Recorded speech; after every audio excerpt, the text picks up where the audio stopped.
자, 안녕하세요. 자, 이번 시간부터는 재무제표 작성에 대한 사항들 문제를 한번 풀어보도록 할게요. 여기에는 재무제표 작성과 그 다음에 자본 유지와 관련된 사항들, 자본 이론과 관련된 사항들이 같이 이제 포함이 되어 있어요. 자, 첫 번째, 다음 중 포괄손익계산서의 내용을 옳지 않은 것. 단기 순손익의 구성 요소는 단일의 포괄손익계산서와 일부러 손익계산서의 일부로 표시되거나 별개의 손익계산서로 표시가 될 수 있다. 손익계산서는 두 가지 방법으로 할 수 있죠. 두 개의 보고서, 그 다음에 하나의 보고서, 그죠? 그래서 손익계산서를 이제 기능별로 이제 작성을 해보면 매출액, 그 다음에 매출원가, 그걸 빼서 매출 총이익이 나오고, 그 다음에 거기서 급여라든가 기타 이제 판매와 관련된 비용들을 빼거나 더해서 영업이익이 나오고요. 그 다음에 그 외에 어떤 비용들을 빼서 우리가 이제 단기 순손익. 여기에는 이제 원래는 여기서 이제 법인세 차감전 이익이 나오죠. 그 다음에 법인세를 빼고 나면 이제 단기 손익, 즉 단기 순이익이 이제 나오는 거죠. 그 다음에 이제 그 밑에 이제 기타 포괄 손익을 감안을 하면 이제 이게 포괄 손익 계산서가 이제 되는 거죠.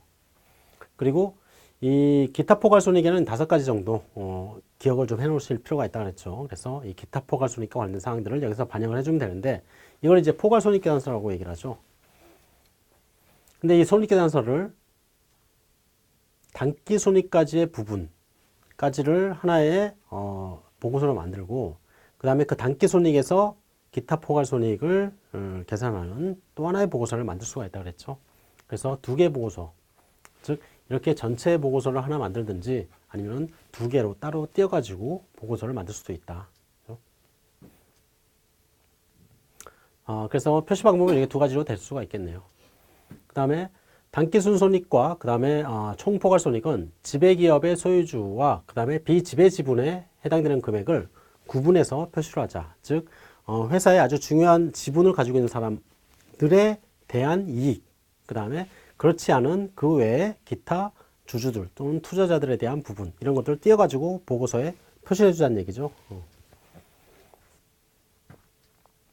그래서 단기 손익 부분을 이렇게 이제 따로 지배기업에 대한 부분과 그 다음에 비지배 지분에 대한 부분, 그 다음에 포괄손익도 마찬가지로 이렇게 표시를 해주자는 얘기예요. 이래야지 이제 의사결정할 때 도움을 줄 수 있겠죠. 그래서 지배기업의 소유주 지분이 얼마나 많은지 거기에 대한 판단을 할 수 있도록 만들어줘야 되겠죠. 자, 그 다음에 이제 비용을 기능별로 분류하는 것이 성격별 분리보다 더 목적 적합한 정보를 제공하므로 비용은 기능별로 분류를 한다. 비용의 표시 방법은 어떻게 돼요? 두 가지 방법이 있죠. 성격별, 그 다음에 기능별. 그래서 그 두 가지 방법을 다 쓸 수가 있죠. 네, 틀린 말이 되겠고. 그 다음에 이제 포괄손익계산서에서 세후 중단 영업손익은 구분되어 표시된다. 일단 3번 내용은 틀린 내용이에요. 그러면 네 번째 내용을 보면 우리가 이제 기업의 어떤 그 사업부가 있겠죠. 사업부가 이제 두 가지가 있다고 합시다. 그래서 핸드폰을 만드는 사업부가 있고 자동차를 만드는 사업부가 있대요. 근데 핸드폰 사업부에서 수익, 그 다음에 비용 뭐 이렇게 나오고요. 그 다음에 자동차 사업부에서도 이렇게 나온대요. 그러면 이 회사의 어떤 손익을 표시를 할 때 두 개 사업부에서 발생된 손익 표시를 하겠죠. 그래서 두 개를 합해서 수익은 4,000원, 그 다음에 비용은 2,180원. 그래서 세전이익은 1,820원이 나오고 거기서 이제 만약에 법인세율이 뭐 10%더라 예를 들어서 그러면 10%를 뺀 나머지를 이제 단기 손익을 이제 표시하겠죠. 일반적으로 보면 이렇게 이제 표시를 하게 돼 있어요. 자, 근데 이 핸드폰 사업부에 이제 사업이 안 좋아가지고 거기를 이제 그만두려고 그래요. 다음 기회에. 자, 그러게 돼서 저 핸드폰 사업부를 중단 사업으로 규정을 하고 그 다음에 자동차를 계속 하려고 그래요. 자, 그랬을 때는 과연 어떻게 표시할 거냐. 자동차 사업 부분에서 발생되는 수익과 비용에 대해서 일단 표시를 해주고요. 그러면 세전이익과 법인세에 대한 내용, 그 다음에 단기순이익이 나오겠죠. 그 다음에 핸드폰 사업부, 저 중단 사업 부분은 어떻게 표시할 거냐. 저기서 이제 세전이익 20이 나오고 거기에 대한 법인세를 빼고 난 세후이익 있죠. 그거를 여기다 이제 표시를 해주라는 얘기예요. 18원을. 아까 우리가 했던 방식하고 좀 다르죠. 아까 했던 방식에서는 전체를 수익과 비용으로 다 표시하는데 여기서는 중단 사업에 대한 부분은 수익과 비용을 차감한 세후이익, 그 다음에 세금까지 다 파악한 세후이익을 가지고 여기다가 이제 추가적으로 표시를 해주라는 얘기예요. 그래서 계속 사업에 대한 이익을 표시해주고 그 다음에 중단 사업에 대한 이익을 표시해주는데 계속 사업에 대한 이익은 보다 구체적으로 표시를 해주고 있죠. 그 다음에 중단 사업에서는 세후 이익만 딸랑 띄어가지고 여기다 표시를 해주는 거예요. 즉 여기는 앞으로도 지속 가능한 사업이 아니니까. 그렇죠? 그래서 이렇게 구분해서 표시를 해주면 보다 목적 적합한 정보가 될 수 있겠죠. 그래서 포괄손익계산서에 세후 중단 영업손익은 구분돼서 표시를 해준다. 맞는 말이 되겠어요. 그 다음에 수익과 비용은 어느 항목도 특별손익 항목으로 표시할 수 없다. 특별손익으로 표시하지 말자 그랬죠. 예, 그래서 이건 주석도 안 돼요. 그래서 특별손익이란 건 잘 모르겠다는 거거든요. 이게 어디서 나왔는지 잘 모르겠다. 그러게 되면 정보를 이용한 사람 입장에서 보면 이게 지가 갖다 쓴 건지 아니면은 뭐 어디서 어떤 그 다른 방법으로 가져온 건지 알 수가 없단 말이에요. 그 의사결정하는데 도움을 줄 수가 없겠죠, 당연히. 그죠? 그러니까 모든 수익과 비용의 항목들은 다 구분해서 그 내역을 잘 파악을 하라는 얘기겠죠. 원인을 모르는 수익과 비용이 있어서는 안 된다는 얘기야. 그죠? 자, 그 다음에 이제 두 번째. 포괄손익계산서의 작성에 대한 설명으로 옳지 않은 것. 비용의 성격 또는 기능별 분류 방법 중에서 경영자는 신뢰성있고 보다 목적 적합한 정보를 선택하도록 하고 있다. 두 가지 방법 다 가능하죠. 예. 그 다음에 비경상적이고 비반복적인 수익과 비용은 포괄손익계산서의 특별손익 항목으로 표시를 한다. 특별손익은 있어서는 안 된다 그랬죠. 사실은. 그래서 비경상적이고 비반복적인 항목도 특별손익이 아닌 그 원인과 결과를 가지고 원인에 대한 사항들을 다 표시를 해주라는 얘기예요. 특별손익이라는 건 정말 예외적인 사항들을 얘기를 하는 거예요. 근데 그 특별손익을 표시할 수 없다 그랬죠. 주석도 안 되고 그 다음에 본문에도 표시해서 안 돼요. 그래서 이 특별손익 항목은 표시를 할 수가 없어요. 특별손익으로 해가지고 뭉퉁 열어가지고 거기에 대한 특별손익이다 이렇게 표시를 해서는 안 된다는 얘기예요. 그렇죠? 자, 그 다음에 이제 한국채택국제회계기준에서는 영업이익을 구분해서 표시하도록 요구하고 있다. 영업이익이 아주 중요한 정보가 되거든요, 사실은. 그렇죠? 그래서 이 아까 이제 우리가 봤던 어떤 회사에서 자동차를 매입을 해가지고 그걸로 가지고 있다가 판매를 해요. 그럼 거기서 이제 뭐가 되면 매출이 나오겠죠. 매출액이 10,000원, 그 다음에 거기에 대한 원가, 그 다음에 영업을 하는데 어떤 영업사원에 대한 인건비도 나올 수 있겠죠. 그런 것들이 이제 발생을 했더라. 이게 이제 뭐냐면 영업 관련된 사항이에요. 근데 회사에서 뭐냐면 그 투자를 하기 위해서 지방에서 싼 건물이 있길래 그걸 사가지고 온 거예요. 그래서 그걸 구입을 해가지고 가지고 있다가 그걸 이제 처분을 해서 어떤 이익을 얻었다.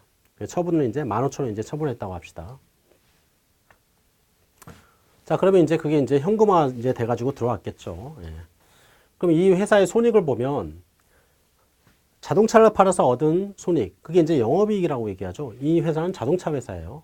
자, 그리고 건물을 팔아가지고 얻은 이익, 그게 이제 뭐냐면 처분이익이 되겠죠. 투자에 따른 이익이 돼요. 그 두 개를 합한 게 이제 단기손익이 되는 거고, 그죠? 그럼 여기서 이 두 개를 구분을 해줘야지. 이 건물이란 건 매번 파는 그런 회사가, 여기는 뭐냐면 부동산 매매업이 아니기 때문에 건물은 어떨 때는 팔 수도 있고 어떨 때는 또 팔지 못하는 경우도 생기겠죠. 근데 단기손익만 표시하게 되면 어떻게 돼요? 그 안에 건물의 처분이익까지 다 들어가 있단 말이에요. 회사의 지속 가능한 이익은 사실은 이 영업이익에 해당하는 부분이 되겠죠. 그래서 예상되는 지속 가능 이익은 7,500원 정도가 되는 거예요. 이 회사는 17,500원이 아니라. 그렇죠? 그래서 그걸 구분하지 않을 때는 수익과 비용이 다 여기 안에 다 들어가 버리게 되면 단기손익이 17,500원이 되고, 그러면 결국 이 회사가 내년에도 17,500원 정도를 낼 수 있는 그런 회사냐, 이렇게 얘기할 수 없겠죠. 예. 그래서 여기서는 경상적이지 않은 그런 항목들까지 다 포함이 된다는 얘기예요. 저거를 구분하지 않게 되면. 그래서 영업이익에 대한 구분 표시가 중요하다는 얘기예요.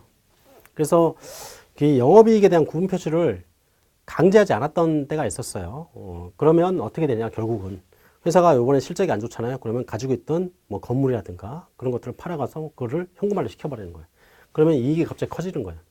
그전에는 영업이 잘 되다가 이번에 영업이 안 됐어요. 그래서 영업이익이 적단 말이야. 그럼 어떻게 되냐면 건물을 팔아가지고 그거를 이렇게 영업이익에 대한 구분 표시를 하지 않고 이렇게 표시를 해버리면 회사가 전년도에도 비슷하게, 전년도만큼 비슷하게 마치 이익을 낸 것처럼 보여줄 수가 있어요. 그죠? 그래서 그러한 영업이익을 구분 표시하도록 하고 있죠. 그 다음에 기능별 분류 방법에서는 적어도 매출원가를 다른 비용과 분리해서 공시를 한다. 우리가 이제 그 기능별 방법에서는 어떻게 해요? 매출액, 매출원가, 거기서 매출 총이익을 구하고, 그 다음에 판매 관리 활동을 통해서 영업이익을 구하고, 이런 방식으로 하죠. 그러니까 기능별 분류 방식에서는 뭐냐? 매출원가가 따로 띄어서 나오게 되겠죠. 표시가 돼요. 예. 그 다음에 기능별로 비용을 분류할 때는 비용의 성격에 대한 추가 정보 공시하자 그랬죠. 왜냐하면 성격이 비용에서는 뭐예요? 비용의 성격이 미래의 현금 흐름을 예측하는 데 유용하다 그랬잖아요. 돈을 어떻게 쓰는지가 성격이잖아요. 그죠? 그래서 그런 것들을 추가로 공시를 해주자 이렇게 얘기를 했죠. 여기서 이제 보면 물건을 사다가 그걸로 가공을 해가지고 제품을 생산하고 그걸로 이제 물건을 팔았다. 그 파는 과정에서 이러한 것들이 이제 나올 수가 있겠죠. 그럼 여기서 보면 제조 과정에서 나올 수 있는 경비가 있고 판매 과정에서 나올 수 있는 경비가 있어요. 그걸 기능별로 표시한다 이렇게 얘기하죠. 그리고 그 경비들은 뭘로 사용이 되냐? 인건비로 사용이 될 수도 있고 또는 재료비로 사용이 될 수도 있다는 얘기죠. 이게 성격이라고 얘기했죠. 그래서 그거를 기능별로 표시하게 되면 제조 과정에서 발생된 이 42,000원이 매출 원가로 이제 표시가 되는 거고, 그죠? 그 다음에 판매 과정에서 발생된 이 32,000원이 판매 관리비로 표시가 되는 거죠. 그래서 영업이익이 나오는 거죠. 그럼 여기서는 매출 원가라는 게 표시가 될 수 있어요. 물건 만드는 데 들어간 돈. 근데 만약에 이걸 성격별로 표시하게 되면 인건비와 재료비로 이제 표시를 하죠. 그렇게 되면 결국 어떻게 되냐. 이 재료비와 인건비 안에는 제조 과정에 들어가는 인건비도 있고, 그 다음에 판매 과정에 들어가는 인건비도 있어요. 제조 과정에 들어가는 재료비도 있고, 판매 과정에 들어가는 재료비도 있다는 얘기야. 그렇게 되면 결국 여기서는 매출원가를 따로 구분하기가 힘들어져요. 매출원가가 쪼개져 버리잖아요. 이 매출원가는 물건 만드는 데 들어간, 여기서 발생된 경비들을 얘기를 하는데, 이 제조 과정에서 발생된 재료비와 인건비가 쪼개져서 여기서는 재료비, 인건비로 쪼개져 버린다는 얘기예요. 그죠? 그렇지만 여기서는 그거를 통으로 모아가지고 매출원가라는 걸로 표시를 하잖아요. 그래서 기능별 분류를 매출원가법 이렇게도 얘기를 하죠. 예. 성격별 분류에서 매출원가가 나올 수 없겠네. 됐죠? 자, 그래서 다섯 번째, 기능별로 분류할 때는 성격에 대한 추가 정보를 공시를 해주자. 이렇게 얘기를 했죠. 자, 이제 세 번째 문제를 한번 보도록 할게요. 설명 중 옳은 것을 찾으래요. 첫 번째, 재무상태표에 표시되는 자산과 부채는 반드시 유동과 비유동, 그 다음에 유동부채와 비유동부채로 구분해서 표시한다. 표시 방법, 어떻게 되죠? 두 가지 방법이 있죠. 어떤 방법이 있어요? 유동성 배열법도 있고 유동 비유동법도 있다. 근데 유동 비유동법이 원칙이다 이렇게 얘기했죠. 그래서 우리가 재무제표를 만들 때 재무상태표 안에는 이런 자료들이 들어가는데, 그죠? 자산 안에 이런 것들이 있더라. 예를 들어서 그 다음에 이제 부채에도 뭐 이런 게 있고. 자, 그랬을 때 이제 표시를 어떻게 할 거냐? 유동 비유동법에 따르면 이거를 이제 유동과 비유동 자산을 구분한다 그랬죠. 그 다음에 부채도 마찬가지 유동과 비유동으로 구분한다 그랬어요. 그래서 자산 쪽에서 유동 항목이 어떤 거냐 봤더니 거기 안에는 뭐 현금, 그 다음에 매출채권, 그 다음에 재고자산, 뭐 이런 것들이 이제 들어갈 수 있겠네. 그죠? 그 다음에 부채 쪽에서는 단기 차입금이라든가 또는 매입채무, 이런 것들이 이제 유동 항목이 이제 포함이 될 수가 있고. 그 다음에 자산 쪽에서 비유동 항목으로는 이 나머지를 얘기를 하는 거죠. 유동이 아닌 것들. 그래서 건물, 그 다음에 뭐 기계 이런 것들이 이제 포함이 될 수 있고, 부채 쪽에서는 이제 장기 차입금 같은 게 이제 비유동 항목으로 들어갈 거야. 그렇죠? 그래서 이걸 이제 재무제표를 유동 비유동법에 따라서 표시하면 유동 항목, 비유동 항목, 그 다음에 부채 마찬가지 유동 항목, 비유동 항목으로 표시를 해주면 유동 비유동법이 되는 거죠. 근데 이것만 쓸 수 있느냐? 그건 아니라 그랬죠. 그래서 두 번째 방법은 유동성 배열법이라고 그랬죠. 그래서 유동성 순서에 따라서 유동성 순서를 쭉 나열을 해가지고 순서대로 배열을 하는 거죠. 그래서 유동성 순서를 따져보니까 이게 제일 높고 일단 현금이, 그 다음에 매출채권, 그 다음에 재고자산, 뭐 기계, 건물, 특허권 이렇게 돼 있대요. 그러면 그거를 순서대로 기록을 하는 거죠. 이 순서대로 기록하는 방법에서는 여기서도 이제 마찬가지 순서를 정해서 이렇게 하는데 여기서는 지금 현금을 맨 위에 썼어요. 그렇지만 현금이 맨 밑에 있어도 상관없어요. 그러니까 위에서 내리는 방식으로 써도 되고 밑에서 올리는 방식으로 써도 돼요. 내림 차순, 올림 차순 다 가능해요. 어쨌든 간에 순서를 정해가지고 나열을 하게 되면 유동성 배열법이 되는 거예요. 아시겠죠? 자, 이 두 가지 방법 다 가능하죠. 유동성 배열법도 가능하고. 그 다음에 혼합법도 있다고 그랬어요. 그거는 유동끼리 모아놓고 순서를 정해놓고, 그 다음에 비유동끼리 모아놓고 순서 정해놓으면 혼합법이다. 그렇죠? 그렇지만 원칙은 유동 비유동법이다 이렇게 얘기했어요. 그래서 이 말은 틀린 말이 되겠다. 그죠? 예. 두 번째, 자본의 구성 요소인 기타 포괄손익과 자본잉여금은 포괄손익계산서와 재무상태표를 연결시키는 역할을 한다. 우리가 한번 볼까요? 기타 포괄손익에 대한 사항들 한번 볼까요? 자, 기타 포괄손익 중에 토지에 대한 재평가를 했더라, 예를 들어서. 그래서 재평가 잉여금이 나왔어요. 그럼 그 재평가 잉여금이 어떻게 표시가 되는지 한번 보자고요. 손익계산서 쪽에서 이제 기타 포괄손익이 이제 발생이 됐겠죠. 그 다음에 이제 재무상태표에는 이제 뭐가 들어가냐면 기타 포괄손익 누계액이란 게 그쪽에 이제 포함이 될 거야. 그럼 이 재평가 잉여금이 발생이 됐을 때 이 재평가 잉여금이 기타 포괄에 이제 포함이 되겠죠. 100원만큼이. 그럼 그 100원이 이제 어디에 들어가냐? 재무상태표에 기타 포괄손익 누계액으로 이제 포함이 될 거예요. 그렇죠? 그래서 이 재평가 잉여금이 나오게 되면 포괄손익계산서를 거쳐서 이 자본 쪽으로 이제 들어가게 돼 있어요. 자, 그러면 자본잉여금이 나오는 경우로 한번 볼게요. 이거는 이제 주식을 발행했을 때, 그럼 주식 발행 초과금이라는 게 나오죠. 주식 발행 초과금은 자본잉여금이에요. 그 주식 발행 초과금이 나왔을 때 그걸 처리할 때 어떻게 하죠? 저 주식 발행 초과금은 바로 자본에 포함이 되는 거죠. 그래서 50이 이쪽으로 들어가요. 즉, 이 주식 발행 초과금 여기를 거치지 않아요. 포괄손익계산서를. 그죠? 자본에 그대로 반영이 되니까. 여기서는 자본잉여금은 포괄손익계산서를 연결시켜주지 못하지만 그 기타 포괄손익은 포괄손익계산서를 연결을 시켜주네. 그죠? 그래서 여기서는 뭐가 틀린 거예요? 자본잉여금이란 말이 틀린 거죠. 예. 기타 포괄손익은 가능해요. 그죠? 자, 그 다음에 이제 세 번째, 손익계산서는 단기손익을 구성하는 요소와 기타 포괄손익을 구성하는 요소로 구분 표시하며 반드시 하나의 보고서로 작성을 해야 된다. 여기서 손익계산서에 대한 표시 방법을 보면 단기손익 구성하는 요소, 그 다음에 기타 포괄손익 구성하는 요소 이렇게 구분이 되죠. 그리고 거기에 대해서 하나의 보고서만 작성할 수 있나요? 그건 아니죠. 두 개의 보고서 가능하다 그랬죠. 그것도 틀린 말이 되겠네. 그 다음에 이제 기타 포괄손익은 관련 자산과 부채의 미실현 평가손익을 단기손익에 반영하지 않고 자본의 별도의 항목으로 잠정적으로 분류했다가 나중에 전부 이익잉여금에 직접 반영될 예정인 항목이다. 이거 잘 파악을 해야 돼요. 즉 미실현 손익인데 단기손익에 반영하지 않고, 즉 손익계산서에 단기손익에 들어가지 않는다는 얘기예요. 그 다음에 자본의 별도 항목. 자본의 별도 항목은 뭐죠? 기타 포괄손익 누계액이죠. 그걸로 표시했다가 나중에 기타 포괄손익 누계액이 어떻게 되죠? 실현이 되면 이익잉여금으로 넘어가죠.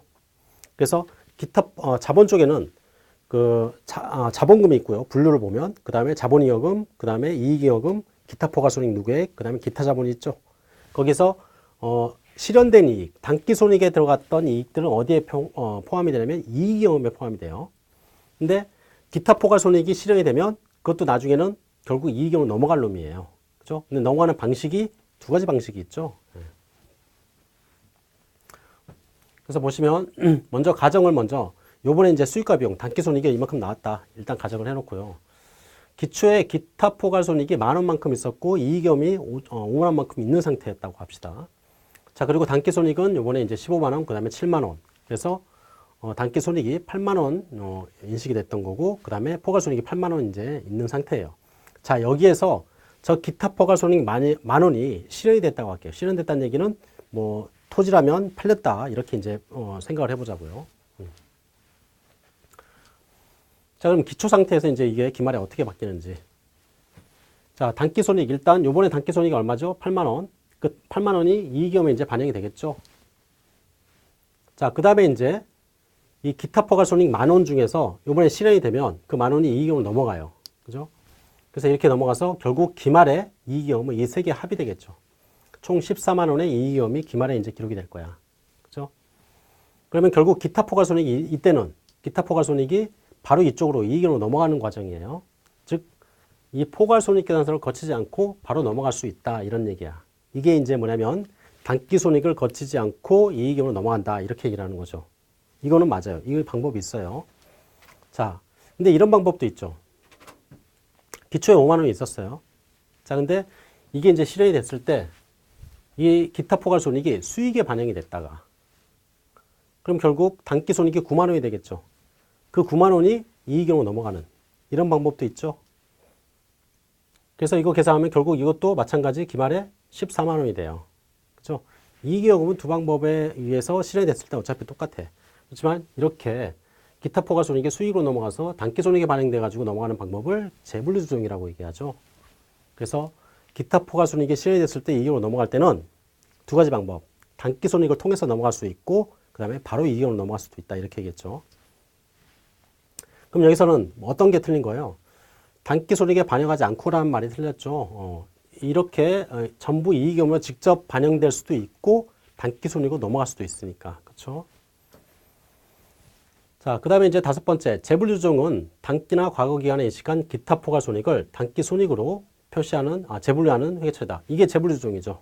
그렇죠? 여기 다섯 번째 말은 맞겠네. 그래서 일단 1번, 2번, 3번, 4번이 다 틀린 말이죠.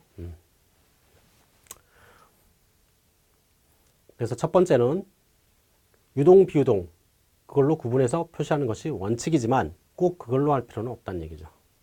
두 번째는 기타 포괄손익은 재무상태표와 포괄손익계산서를 연결시키는 항목이지만 자본이익은 아니다. 그죠? 그 다음에 손익계산서 하나의 보고서 또는 두 개의 보고서 작성이 가능하다. 그죠? 그 다음에 기타 포괄손익은 두 가지 방법이 가능하죠. 예. 그래서 자본에 별도로 했다가 나중에 전부 이익으로 반영하거나 또는 단기손익에 반영될 항목을 얘기를 한다. 그죠?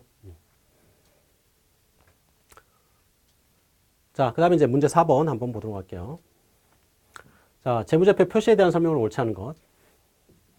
계속기업의 가정이 적절한지 여부를 평가할 때 경영진은 적어도 보호기한 말부터 향후 12개월에 대해서 이용 가능한 정보를 고려한다. 우리가 계속기업의 가정이라는 건 회사가 그만두지 않는다 이런 가정인데 과연 언제까지를 얘기를 하느냐. 거기에 대한 기준을 약 12개월 정도를 두겠다 이렇게 했겠죠. 1년. 그래서 1년 내에 그만둘 생각이 없으면 계속기업의 가정으로 작성을 해도 된다 이런 얘기겠죠. 그 다음에 재무제표에는 중요하지 않아서 구분 표시 하지 않은 항목이라도 주석에서는 구분 표시해야 될 만큼 충분히 중요한 정보일 수도 있다. 즉 재무제표에는 뭐예요? 계량화된 정보가 들어가거든요. 수치, 숫자가 들어가잖아요. 수치화할 수 없는 그런 정보들도 있어요. 예, 그래서 그런 것들은 뭐냐? 주석으로 말로 표시할 수도 있겠죠. 그 다음에 세 번째, 기업은 현금흐름 정보를 제외하고는 발생 기준 회계를 사용해서 재무제표를 작성한다. 현금흐름 정보가 어떤 게 있어요? 현금흐름표가 있죠. 예, 그래서 그거 말고는 발생 기준으로 이제 작성하는 게 원칙이죠. 그 다음에 매출 채권에 대한 대손 충당금을 차감해서 관련 자산을 순액으로 표시하는 것은 상계 표시에 해당하지 않는다. 우리가 이제 상계 표시라는 것, 상계를 하는데 그 상계 표시에 해당하지 않는 것들이 두 가지가 있었죠. 우리가 대손 충당금, 그 다음에 재고산 평가 충당금. 얘네들은 퉁쳐서 그냥 그 자산 자체가 그만큼 있는 건 아니라 그랬죠. 평가를 하는 거예요. 즉 평가성 충당금입니다. 평가라는 건 다시 올라갈 수도 있는 거죠. 그래서 순액 표시에 해당하지 않는 이 두 가지, 이거 꼭 기억을 좀 해주세요. 자주 나오는 문구 중에 하나예요, 이것도. 그 다음에 외환손익 또는 단기매매 금융상품에서 발생하는 손익과 같이 유사한 거래 집합에서 발생하는 차익과 차손이 중요한 경우에는 순액으로 표시한다. 중요하지 않을 때는 순액으로 하지만 중요할 때는 총액으로 표시하죠. 총액과 순액에 대한 내용들 우리가 이제 좀 기억을 할 필요가 있겠죠. 이게 이제 뭐냐면 차익과 차손이 중요한 경우에는 구분해서 표시한다 이렇게 얘기했는데 이게 틀린 말이에요. 어쨌든 자 보면 원래 상기하지 않는다가 원칙이에요. 이게 총액 표시의 원칙이라고 생각하시면 되겠죠. 그래서 어떤 회사가 매출을 할 때 대금을 받게 되면 그게 이제 매출액이라는 수익으로 계산이 되고요. 그 다음에 걔한테 상품을 주게 되면 그게 이제 비용이 되는 거죠. 이걸 전체를 다 표시하잖아요. 그래서 회계 처리할 때 현금 10,000원을 매출액으로 표시하고 이걸 수익이라고 얘기하고 그 다음에 걔한테 준 상품을 매출원가라는 비용으로 표시하는 거죠. 이게 수익과 비용을 다 전체를 표시한 거예요. 상기하지 않은 거예요, 지금. 근데 만약에 이걸 상기하게 되면 어떻게 될까요? 거기에 대한 이익만 표시하게 되겠죠. 2,000원만큼을. 그래서 상기하지 않는 방법을 썼을 때는 이 수익과 비용이 다 표시가 되지만 만약에 상기하는 방법을 썼을 때는 수익에서 8,000원을 뺀 2,000원만을 표시하게 돼 있죠. 그러니까 이렇게 하는 게 원칙이지만 이렇게 할 수도 있어요. 근데 이렇게 하는 게 원칙이기 때문에 매출이라든가 또는 기업의 어떤 영업과 관련된 그러한 어떤 판매 이런 것들은 다 이렇게 총익 표시를 하게 돼 있죠. 근데 그 외에 기타 경상적이지 않은 사항들, 비경상적인 사항들이 있겠죠. 뭐 가지고 있던 건물을 이번에 처분했다거나 또는 뭐 투자를 목적으로 가지고 있던 어떤 금융상품, 뭐 주식이라든가 채권 이런 것들을 처분해서 이익이 났다. 그러면 이렇게 표시할 수 있다는 얘기예요. 근데 그런 것들이 아주 중요할 때, 그때는 이런 방식으로 표시하라는 얘기예요. 그죠? 그러니까 여기서 순액으로 표시한다가 틀린 거겠죠. 중요할 때는 구분해서 표시를 해달라 이런 얘기예요. 그죠? 이게 이제 아까 얘기했던 총액 표시 방법으로 표시하라 이런 얘기예요. 자, 그 다음에 이제 다섯 번째. 재무제표 표시에 대한 설명으로 옳은 것 찾으래요. 부적절한 회계 정책은 이에 대해서 주석이나 공시, 뭐 보충 자료를 통해서 설명함으로써 정당화될 수 있나요? 안 된다 그랬죠? 우리가 이제 기업회 기준을 지키라고 해놨는데 지키지 않았을 때 이런 것들을 주석이나 공시로 표시한다고 해서 정당화될 수 있는 회계처리로 볼 수 있냐? 안 된다 그랬어요. 자, 그 다음에 이제 비유동 자산의 처분 손익을 처분 대금에서 그 자산의 장부 금액과 관련된 처분 비용을 차감해서 표시하는 것을 총액 표시에 위배됨으로 허용하지 않는다. 이게 이제 순익 표시죠, 얘가. 그죠? 비유동 자산의 처분 손익, 이런 것들은 총액 표시가 아니라 순액 표시가 가능하다 그랬죠. 왜냐면 비유동 자산 같은 경우에는 이제 회사가 가지고 있던 건물이라든가 또는 기계, 이런 것들이에요. 그런 것들을 처분하는 사항들은 경상적으로 나타나는 사항들이 아니라 그랬죠. 비경상적인 사항들이죠. 이런 것들이 회사의 어떤 경상적인 영업 손익과는 좀 별개고, 그 다음에 어쩌다가 일어나는 사항들이죠. 이런 것들은 굳이 총액 표시를 할 필요가 없다 그랬죠. 그래서 순액 표시가 가능해요. 그래서 여기서는 상기해서 표시해도 상관이 없다. 그죠? 그래서 이런 얘가 투자자산이라든가 영업용 자산을 포함한 비유동 자산의 처분 손익이죠. 그 다음에 뭐 우발 자산, 뭐 우발 부채, 그 다음에 충당 부채와 관련된 그러한 것들. 당해 지출과 보전받는 금액은 상기해서 표시한다. 예를 들어 가지고 내가 이제 어떤 계약에 의해서 누군가한테 뭐 보증을 해줘야 되는 상황이 있다. 근데 그런 것들에 대한 보험을 들었다고 가정을 해보자고요. 그럼 보험금 받아가지고 얘한테 주면 되잖아요. 자, 그랬을 때 걔네들 퉁쳐가지고 표시하는 방법 가능하다는 얘기죠. 이렇게 보존받는 거니까 상기해서 표시를 할 수도 있다. 그렇죠?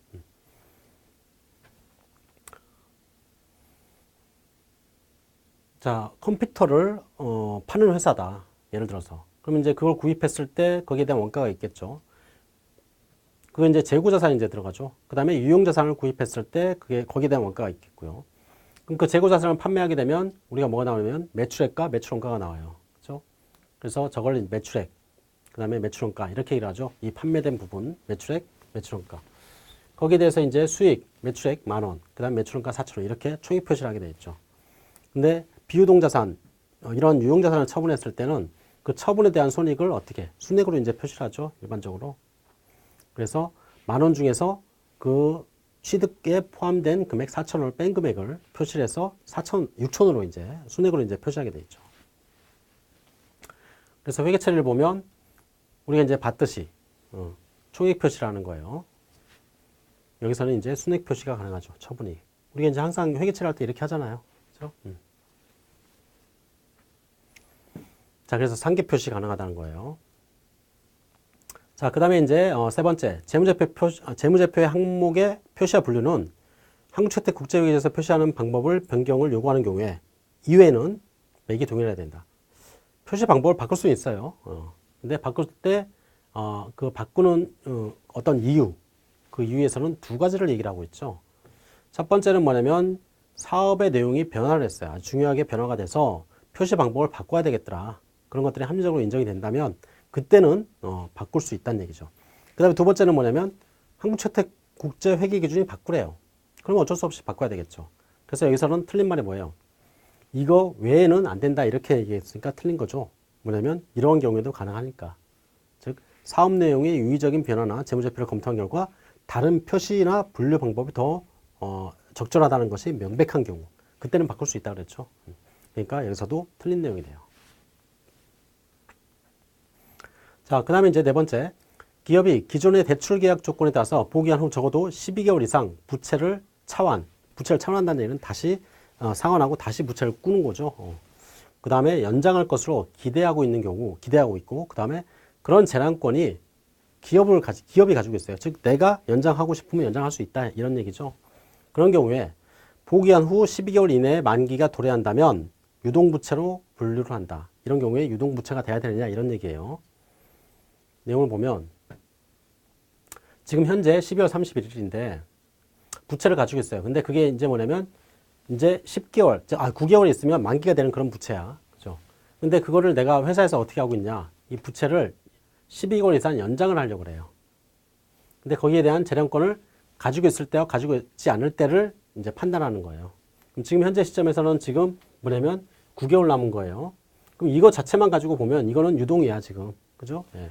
자, 근데 이거를 12개월 이상 연장을 하고 싶대. 근데 거기에 대한 재량권을 내가 가지고 있어요. 그리고 거기에 대한 의사결정을 내가 하려고 하고 있단 말이에요. 그러면 지금 얘를 유동으로 볼 거냐, 비유동으로 볼 거냐 이 얘기예요. 그죠? 재량권이 있을 때는 비유동으로 볼 수 있고요. 그 다음에 재량권이 없을 때는 유동으로 봐야 돼요. 그죠? 그래서 여기서는 즉 12개월 이상 만기를 연장할 재량권이 있느냐 없느냐에 따라서 달라지는 거예요. 저기에 대한 처분이. 아시겠죠? 그래서 기업이 기존의 대출계약 조건에 따라서 보기한 후 적어도 12개월 이상 부채를 차환하거나 연장할 것으로 기대를 하고 있고, 즉 기업은 그렇게 하려고 그래요. 그리고 거기에 대한 재량권이 기업한테 있대요. 그랬을 때는 12개월 이내에 만기가 도래한다 하더라도 비유동으로 분류하자. 즉 지금 이 상태에서 이 부채를 비유동으로 분류하자 이런 얘기예요. 그렇죠? 앞으로 9개월 뒤에 만기가 있지만 무슨 얘기인지 알겠죠? 자, 그 다음에 이제 다섯 번째, 단기 매매 금융상품에서 발생하는 손익과 같이 유사한 거래 집합에서 발생하는 차익과 차손은 순액으로 표시한다. 그러나 그 차이가 중요할 때, 차익과 차손이 중요한데, 말이 빠졌네. 중요한 경우에는 어떻게 하죠? 구분해서 표시한다 그랬죠? 다섯 번째가 맞는 말이 되겠네. 그죠? 자, 여섯 번째 문제를 한번 보도록 할게요. 자, 다음은 재무제표의 작성과 표시를 위한 개념체계상의 자산과 관련된 내용이다. 타당하지 않은 것. 첫 번째, 수취 채권과 부동산을 포함한 많은 종류의 자산은 소유권 등 법률적 권리와 관련되어 있다. 그런데 자산을 인식함에 있어서 소유권을 가지고 있는가? 그 여부가 필수적인 것은 아니다. 즉 소유권이 없는 경우에도 자산을 인식할 수 있는 경우가 있죠. 그게 뭐예요? 우리가 이제 금융리스 같은 거 생각하면 되겠죠. 금융리스의 법적 소유권은 리스 회사가 가지고 있는데 실제적으로 우리가 이제 회계 처리를 할 때 리스 이용자가 그 자산을 가져온 것처럼 회계 처리를 하죠. 그 다음에 거기에 대해서 리스로 지급하는 건 뭐냐면 할부금을 지급하는 걸로 되어 있죠. 그러니까 장기 할부 조건으로 물건 사는 건 똑같아요. 그렇죠? 그게 이제 뭐냐면 경제적 소유권을 따라간다는 얘기예요. 법적 소유권을 따라가지 않고. 이게 이제 회계의 회계 처리 방법이죠. 그 다음에 기업이 개발 활동에서 습득한 핵심 지식을 독점적으로 보유하고 그로부터 미래에 유입될 것으로 기대되는 수익을 통제한다면, 효익을 통제한다면 자산의 정의를 충족할 수 있다. 자산의 정의 어떻게 되죠? 과거 사건의 결과로 현재 기업이 가지고 있고 미래 경제 효익이 유입된다면 자산이라고 그랬죠. 그럼 그 유입에 대한 통제를 내가 할 수 있다면 당연히 이것은 자산의 정의를 충족할 수 있겠네. 그죠? 그 다음에 일반적으로 지출의 발생과 자산의 취득은 밀접하게 관련이 되어 있다. 따라서 무상으로 증여받은 자산은 자산의 정의를 충족할 수 없다. 무상으로 증여받은 것도 마찬가지 자산이 될 수가 있죠. 우리가 과거 사건의 결과로 현재 기업이 가지고 있고 미래 경제 효익에 유입이 생기면 자산의 정의를 충족하는 거잖아요. 이 과거 사건은 지출을 얘기하는 거 아니에요. 그러니까 과거에 어떤 거예요? 증여라는 사건이 발생한 거예요. 그 다음에 그걸 내가 가지고 있고 그 다음에 그 자산으로부터 미래 경제 효익이 나온다면 당연히 이것도 자산이 될 수 있겠죠. 그래서 틀린 말이 되는 거네. 그죠? 그 다음에 이제 네 번째, 자산은 과거의 거래나 그 밖의 사건에서 창출된다. 미래에 발생할 것으로 예상되는 거래나 사건 자체만으로는 자산이 창출되지 않는다. 이것도 이제 우리가 그 자산과 부채에 대한 사항들을 얘기를 할 때 우리가 얘기했는데 미래에 예상되는, 즉 누군가 나한테 와가지고 너한테 뭐 1년 뒤에 건물 증여할게. 그럼 그걸 자산을 잡을 수 있냐 이거죠. 예. 그건 안 되겠죠. 예. 그 다음에 이제 자산에 내재된 미래 경제적 효익이란 미래 현금 또는 현금성 자산이 기업에 유입되도록 기여하게 될 잠재력을 얘기한다. 기업의 현금 유출을 감소시키는 능력, 예를 들어서 대체적인 제조 과정의 도입으로 생산 원가가 절감된다. 이것도 마찬가지 경제적 효익으로 본다 그랬죠. 그래서 경제적 효익이라는 건 직접적으로 들어오는 것도 효익이지만 원가를 절감시키는 그러한 그 과정도 효익으로 볼 수 있다는 얘기죠. 간접적인 어떤 경제적 효익이 발생하는 것도. 그래서 이것도 경제적 효익에 포함이 될 수가 있는 거죠. 그래서 여기서는 답이 4번이 되겠네요. 그래서 틀린 내용이니까. 자, 그 다음에 이제 7번째 한번 보도록 할게요. 재무제표 표시와 관련된 설명으로 옳지 않은 것. 첫 번째, 기업이 재무상태표에 유동, 비유동, 그리고 유동자산, 비유동자산, 유동부채, 비유동부채로 구분 표시할 때, 즉 유동, 비유동법을 쓸 때 이연법인세 자산과 부채는 어떻게 표시하냐? 이연법인세 자산과 부채는 비유동으로 표시하죠. 우리가 이제 유동과 비유동으로 표시할 때 그 유동과 비유동은 그게 현금화가 돼서 실현이 되는 시점을 가지고 이제 판단하잖아요. 일반적으로 봤을 때. 그죠? 근데 이연법인세와 관련된 사항들은 실현되는 시점이 애매모호해요. 그러니까 단적으로 예를 들어서 단기 매매 금융자산을 내가 들고 있다. 주식을 들고 있대요. 그 주식 때문에 발생되는 세법과 기업회계주의 차이가 이연법인세 자산이나 부채로 이제 계산이 될 수 있는데, 왜냐하면 세법에서는 평가를 하지 않으니까. 근데 우리는 그걸 평가를 한단 말이에요. 그럼 그 차이가 이제 세금을 요번엔 덜 내고 나중엔 더 내고 뭐 이런 상황이 발생될 수 있겠죠. 근데 그 단기 매매 금융자산을 언제 파느냐는 기업이 의사결정을 하겠죠. 그럼 과연 그거를 언제 파느냐, 그걸 알 수 있느냐 이거죠. 지금 현재 시점에서는 그걸 알 수가 없다는 얘기예요. 그러니까 걔를 유동으로 할 수 있는지 비유동으로 할 수 있는지 그 시점, 즉 그게 실현되는 시점을 명확히 알 수 없기 때문에 이런 경우에는 비유동으로 얘기를 하죠. 그래서 이연법인세 자산과 부채는 비유동으로 판단을 해요. 예. 그래서 여기서는 이 말이 틀린 게 되겠죠. 자, 그 다음에 이제 두 번째. 보기한 말 이전에 장기 차입 약정을 위반했을 때 대여자가 즉시 상환을 요구할 수 있는 채무는 보기한 후 재무제표 발행 승인일 전에 채권자가 약정 위반을 이유로 상환을 요구하지 않기로 합의를 한다면 비유동 부채로 한다. 그래서 이 얘기를 잠깐만 볼게요. 뭐 굉장히 어려운 얘기는 아니에요, 사실은. 지금 현재 시점에 그 부채를 가지고 있는데 10월 1일 날 그 부채에 대한 뭐 이자를 지급해야 되는데 이자를 지급하지 않았대요. 그래서 약정을 위반한 사건이 이제 발생을 한 거야. 그리고 그 약정을 위반했을 때는 상대방 쪽에서 뭐냐면 돈을 갚으라고 얘기할 수 있대요. 즉 상환을 하도록 그쪽에서 요구를 할 수 있는 상황이야. 그렇죠? 이런 상황인데 그때 이 부채를 뭘로 표시할 거냐 이거예요. 이 부채를. 그렇죠? 이런 상황일 때 만약에 상대방한테 그래 좋아. 그러면 내가 근시일간에는 너한테 돈을 달라고 얘기하지 않을게. 그런 약정이 있다고 하더라도 언젠가는 걔가 돈 달라고 하면 나는 줘야 되는 상황이 되는 거예요. 그죠? 그래서 이거 지금 현재 이 부채를 가지고 만기가 아직 많이 남았다고 할게요. 이 부채를 가지고 있을 때 약정 위반을 이유로 상환사유에 해당이 됐을 때는 이 부채를 유동으로 표시하라 이런 얘기예요. 왜냐하면 언제든지 걔가 돈을 달라고 얘기할 수 있기 때문에. 그죠? 그래서 이런 경우에는 이걸 유동으로 표시를 해야 된다 이런 얘기예요. 그래서 보면 장기 차입 약정을 위반을 해가지고 대여자가 즉시 상환 요구를 할 수 있는 그런 채무일 때 걔가 뭐 상환 요구를 하지 않기로 합의를 했다고 하더라도 언젠가는 달라고 얘기하면 난 무조건 줘야 된다는 얘기죠. 즉 무슨 얘기냐면 뒤에 연기할 수 있는 무조건적 권리를 가지고 있지 않기 때문에 그런 경우에는 유동으로 표시를 하라 이런 얘기예요. 자, 그 다음에 이제 기업은 변경된 표시 방법이 재무제표 이용자에게 실효성 있고 더 목적 적합한 정보를 제공하며 변경된 구조가 지속적으로 유지될 가능성이 높아서 비교 가능성을 저해하지 않을 것으로 판단될 때 그때 재무제표의 표시 방법을 변경을 한다. 여기서 이제 표시 방법의 변경은 실효성 있고 더 목적 적합한 정보를 제공했을 때 가능하다고 했죠. 그게 명백할 때 표시 방법의 변경 두 가지 할 수 있는 거 있었죠. 기업회계 중에서 바꾸라고 하면 당연히 바꿔야 되는 거고, 그죠? 그 다음에 이렇게 더 목적 적합하고 실효성 있는 정보를 제공한다면 그렇다면 가능하다 이렇게 얘기했어요.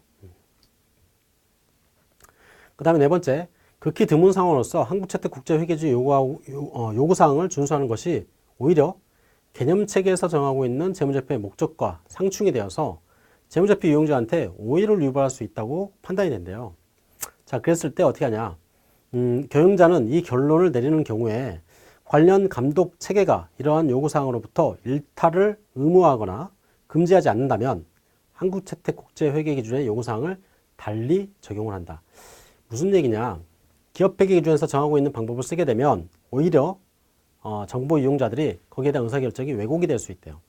사실 그 실질, 경제적 실질을 가지고 봤을 때 이거는 자산이 아니라 부채 성격을 더 가지고 있는데 기업회계 기준에 따라서 우리가 작성을 하거나 또는 거기에 대해 정해놓은 기준에 따라서 작성을 했을 때는 이걸 자산으로 표시해야 되는 상황이 발생한다.